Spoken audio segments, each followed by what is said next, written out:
What's up and Happy New Year's Eve, everyone. However you are choosing to celebrate it, ringing in the new year. Are you going to a party? Are you going to get drunk? Or are you just going to stay home with a good book? Or in this case, an anime episode. Because it is time for Bleach, 1,000-Year Blood War Arc, last video of 2024. And will also end up being the first video of 2025. Because I only watched episode 39. I was not aware when the episodes dropped a couple of days ago. I was not aware that both were coming out. I thought there was going to be one more in the new year. One more, Jackie, right? So the fact of the matter is that I said, you know what?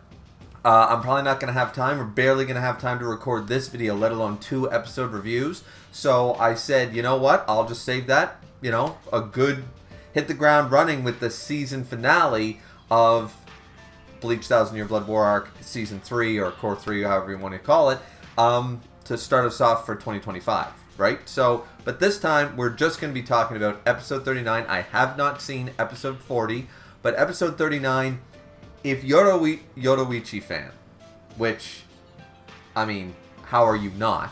But if you are a big-time Yoruichi fan, this was an episode for you, because it has all the things that make her cool. Her spunky attitude, her sassiness and all that. And she's also just kicking ass. You know what I mean? Like, that's the main thing for me. Like, Yoruichi is one of my favorite female characters in anime. Outside of Bleach, just in anime in general. She's just got the tenacity. She's three-dimensional and stuff. Doesn't help that she's hot, as all hell. She's hot as the sun, right? So, my big thing, though, is that this episode is setting up a lot of cool things. It does follow us, we're following Volume 72 and stuff like that, and I will want to talk about more about the fact that there is only, we're getting through a good chunk of this in this episode, and then we have one more episode, which I assume we're going to cover the rest, or, well, at least the bulk of Volume 72. Then we have a whole season left for Volume 73 and 74. I'm thinking everybody's wet dream is about to come true, and Kubo has finally been allowed to write the ending he wanted. This is going to be fantastic, absolutely fantastic. Because there's no way a whole season, those 2 volumes, no. We're getting a lot of extra. We've already gotten extra fights, extra scenes, extra stuff, right? Here, though, there is a little bit of slight differences and stuff. The way that we get to see Shinji just busting out Hado 91. Like, wait, what? He busted out, like, the fact that he's using Kido, 91, boom, boom, boom. Then we get to see Momo and him sort of work together and stuff as a captain, lieutenant squad and stuff like that. There's a little bit more with them, and I like that. Just these little tiny changes, you know what I mean? Plus, though they never do acknowledge that Renji ends up getting fully healed by Hachi, so we're incorporating the visors a lot more, which is great. The visors have always been done dirty. There was no real reason for them to be done dirty, and unfortunately they just are. But they are powerful. They're all basically captain level and or above, and it's just so unfortunate that they are always done dirty, right? So here I like to see that we are showing them off a little bit more, like they're being useful. Like Renji had the not manga-esque fight with Uryu, and was near death sort of idea, and boom, Hachi heals him, and now he's back in full form to, fight against Gerard and stuff like that. They mentioned, you fought Uryu? Yeah, and this, that, and the other thing, right? And, of course, the miracle. See, I think there's going to be some major changes to how the miracle works as well. Askin explains about Pernida and Gerard and stuff like that, and that follows everything from Volume 72. Ichigo's group can't handle Askin, bad matchup. Just a bad matchup for Ichigo's type of character. So we jump right into Yoruichi just kicking ass. The animation of her kicking ass is just fantastic. And I know a lot of people don't like Yujiro or Yojiro, or however you say it. Yoruichi's brother. A lot of people don't like him. I understand why. He's more like a puppy dog. I get it. Like, you don't want to mistreat him. He's like a puppy dog. You don't mistreat a puppy. That's why I've never put Boa Hancock on my list. And when everyone's like, oh yeah, Boa Hancock, I'm like, she kicked an innocent dog. She immediately became not hot, So, but that's the thing about this character, you know what I mean? A lot of people didn't like him and stuff like that, but he hasn't been showcased all that much, so it's fine. And in anime, in manga, they seem to stick a little longer, maybe just because it's week to week, or or you're reading panel by panel, you're reading a little slower and stuff. In the anime, it's just going by. There's no big, huge scene or deal and stuff, and it's more about Yoruichi showing off her sass and her panaz and stuff like that. Oh, you've gotten stronger, have you? And oh, right, he doesn't get sarcasm and stuff. So I didn't mind that, and he gets to show off that he's been training and stuff like that. He's the current head. We always wondered, like, what happened to the Shihoin clan? They didn't get exiled like the Shiba clan. They're still one of the noble families, one of the 4 noble families. So who's been heading it up? And we finally have the answer to that in this, who, after Yoruichi left, we didn't know. So now we know and stuff like that. So I like all that stuff. There's quite a few. Askin explains his script, the death dealing sort of idea a little bit there. And at the end of the day, though, once again, Yoruichi, it is bad matchups and stuff like that. But had Yoruichi, and she's been going all out, and that's really, really cool. But if she were to not have let up, and continued to pummel him, she might have been able to kill him just right here and now. And unfortunately, of course, characters aren't aware that they gotta follow up. I mean, you would think you would want to follow up like Byakuya. It's ironic because in this episode, Byakuya, against the one guy this will not work on. Well, not the only guy, but one of the only enemies this will not work on. Byakuya absolutely goes fucking, and it's pretty brutal. Even Momo's like, do we have to go this far? And just Senbon Zakura, boom, Senbon Zakura, boom. The implication is a lot darker than in the manga, in my opinion, because he just keeps, nope. It's like, he said that something bad would happen. I am not letting this power work. And of course it does work, because it's the miracle. But the fact is, they couldn't even show it. They didn't show it in the manga, and they certainly didn't show it here. He's in pieces. Yeah. I mean, the helmet's gone and everything. He was decapitated. He was a lot of things. Byakuya is like, nope. We are not taking chances with this level of enemy. We are destroying them. We are not letting up our attack. Doing that is going to spell disaster. And Askin, that is one of the things. If you kill him quick enough, then his power won't have time to activate. Right? That's one of the methods to defeating him. Now, we know how he gets defeated, in the manga, but that is also a method. Askin pretty much brings it up here, that is a method to, stopping us sort of idea, right? So, I mean, this is, to me, just really, really cool how they are incorporating these fights going simultaneously and stuff like that. We're sort of caught up with the whole Bazby and Hashwell thing being all caught up. Hashwell, of course, is confronting Uryu right now. And the thing is that they did change the scene slightly here, where they're not talking about all the little papers that he sprinkled around the place and stuff like that. You know what I mean? Like, it's quite interesting in that regard. You know what I mean? Like, because I find that we are setting up for the next season to fully explain and make the silver make sense. Right, we're gonna make the still silver make more sense. I thought that we would be hammering that home, and we have been showcasing it a little bit more. But with the extra scenes with Uryu reading his grandfather's journal and stuff like that. And we get an extra scene here at the end of the episode that we didn't get in the manga too. Not that there's much to it, but still, we are getting these little tidbits, these little alterations that I think the still silver will not feel like a Deus Ex Machina. I was surprised that Kubo didn't immediately, when the season started, didn't say, the ash swollen and blah blah blah, or Ryukin didn't explain it. Like, we didn't have a scene talking about it just to say, still silver was a thing right before the last chapter, you know what I mean? So I am curious on how they're going to handle that, actually. Because they have changed the scene slightly, where he was talking about, like the glove that you used and blah blah blah, it has the same type of, it's something that Soka and Ishida was into. Like, all that is cut. And as I said, we are on pace to have half a season of all original content at this rate, so there was no need to cut it for time restraints. So there was a reason. Kubo said to the anime staff and said, you know what? We're going to change this a little bit here. We're not going to actually include that part. We're not going to include this, that, and the other thing. And I think that's great. I'm looking forward to exactly how that's going to go down. Once again, is it going to be perfect? is by changing up this slightly and letting Kubo cook, years later, is it going to be an 11 out of 10 ending? Is it going to be without flaws and stuff? No, probably not. The end result is likely to be the same, and people are still going to have the same sort of complaints that they did. They're just going to be less. So if you thought that the ending of Thousand Year Blood War was 3 out of 10 or a 5 out of 10 or something like that, it's probably going to go up, depending on how you rated it and what you think of how this is going to go. It's going to go up in your mind. It's going to feel less egregious, less rushed, more complete, more, it's probably likely still to have the same problems, because I doubt Kubo's going to change the ending entirely,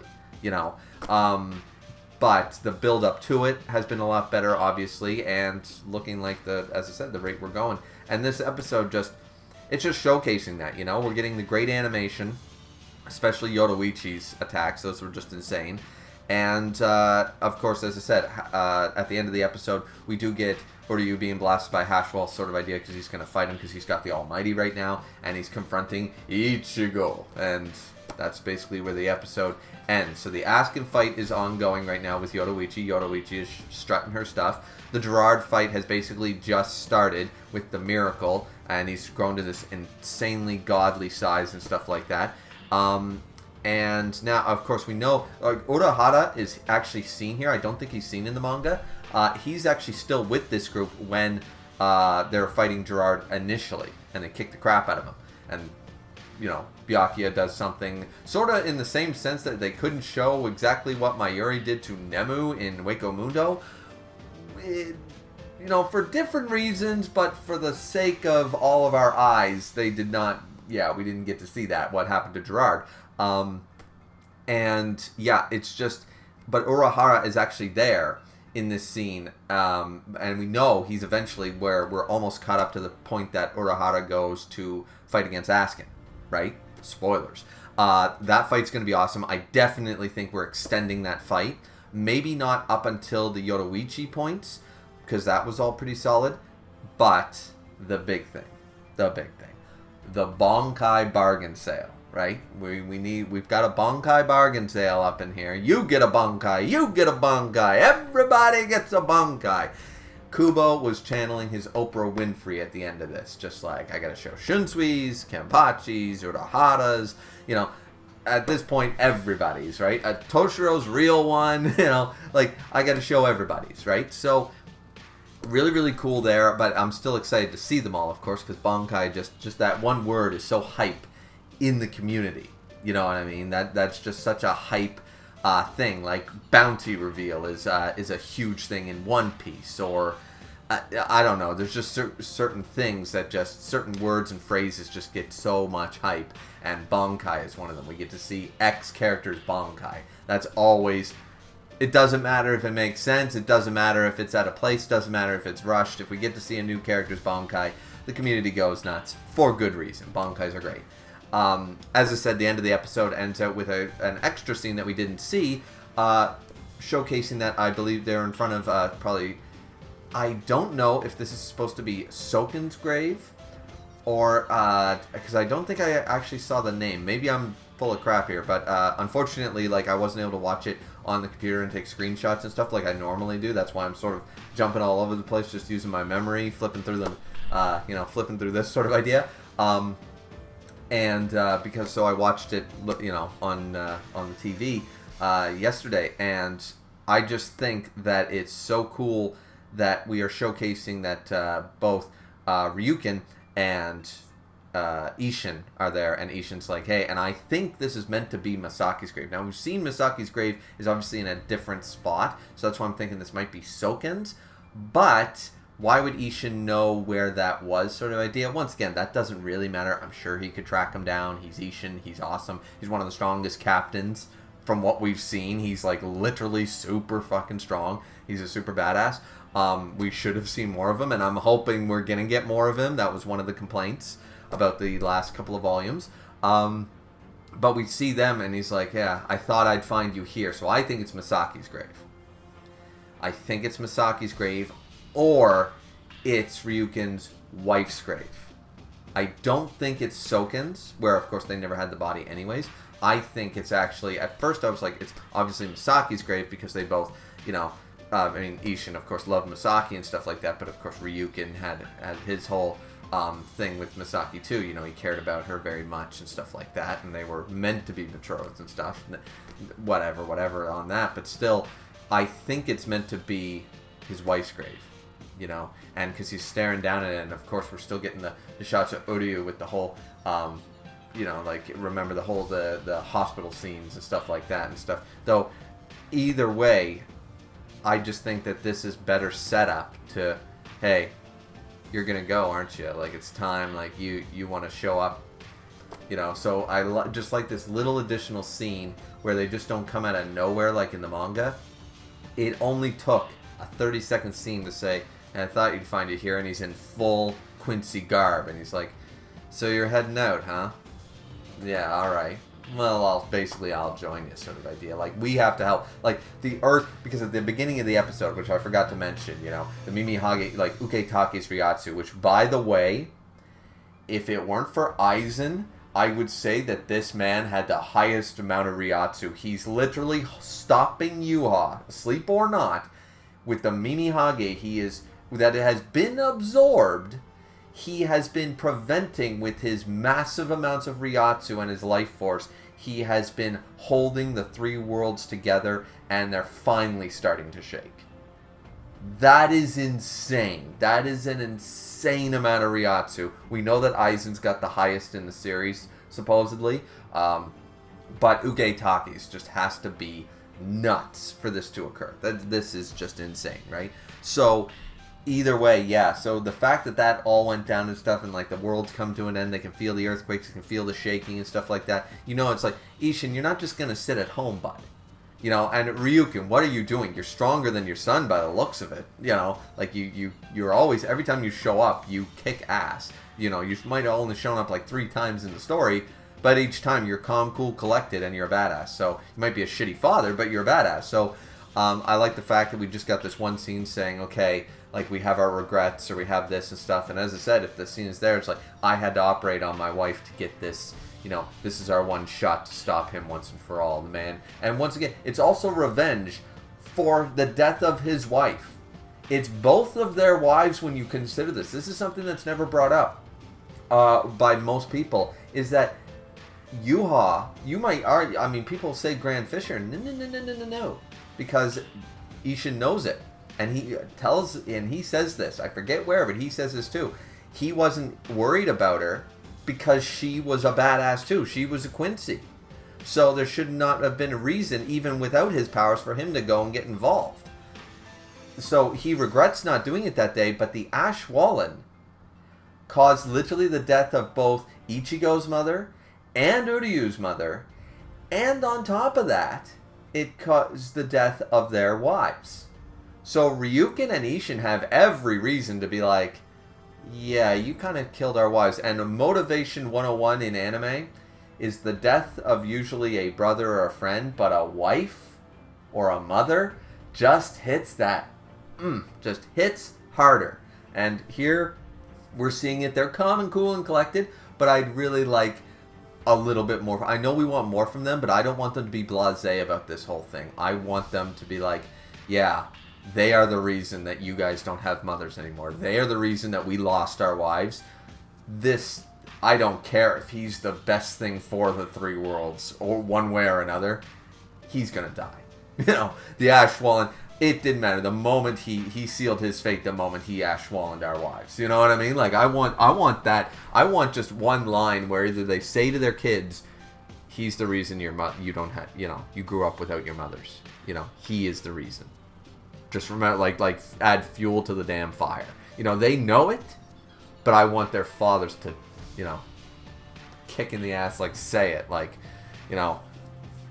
I don't know, like, see, they both have good reason anyways. I think everyone should just take a swing at you off at this point. I want all four. Why can't we have that? I know Ichigo's our main character, but why can't we have Uryu, Ichigo, and the two dads, all four of them just gang up on Yuha?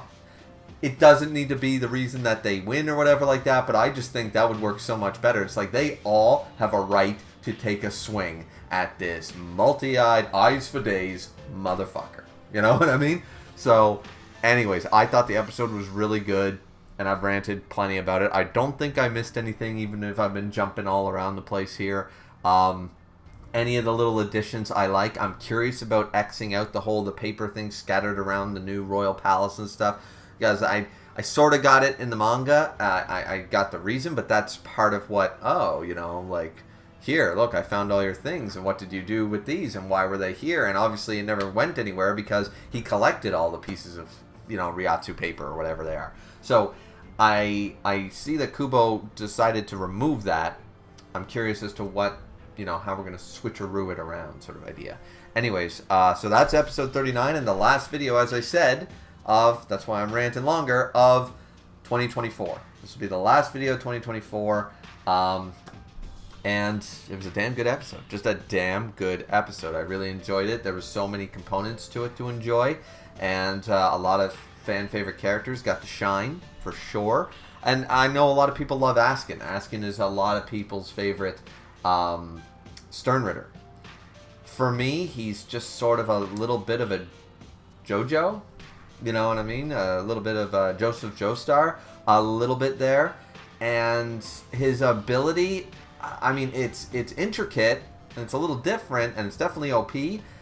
It's alright for me. You know what I mean? Like, I'm not crazy about the look of his Volt standing, and I'm not crazy about his ability or anything like that. Askin's cool. He's just not crazy for me, but a lot of people are going to love this because Askin is a lot of people's favorite Sternritter. So, and Yoruichi, one of my favorite characters, was, here. Byakuya being cold and ruthless, there's just a lot here. There's a lot to love about this episode. So, as I said, this is the last video of 2024. Hope you guys have a great New Year's Eve, however you celebrate it. As I already said, party, food, drink, family, friends, maybe a nice steak dinner. Who knows? Who knows how you're going to celebrate, but I hope you do. And once again, that's it from me. Like, comment, and subscribe, as always, and we'll see you back here in the new year, 2025. First video is going to be the final episode, episode 40, because I'm probably going to watch that the day after New Year's or so, probably. Might not be out tomorrow, but, maybe January 2nd or the 3rd or something like that. So, yeah, either way, just, yeah, Happy New Year's Eve. Hope your 2024 was a lot better than mine. That's all I can say. But, yeah, Bleach, just amazing. One of my favorite animes and mangas of all time. And just so happy to see that it is getting the treatment and the respect that it always deserved.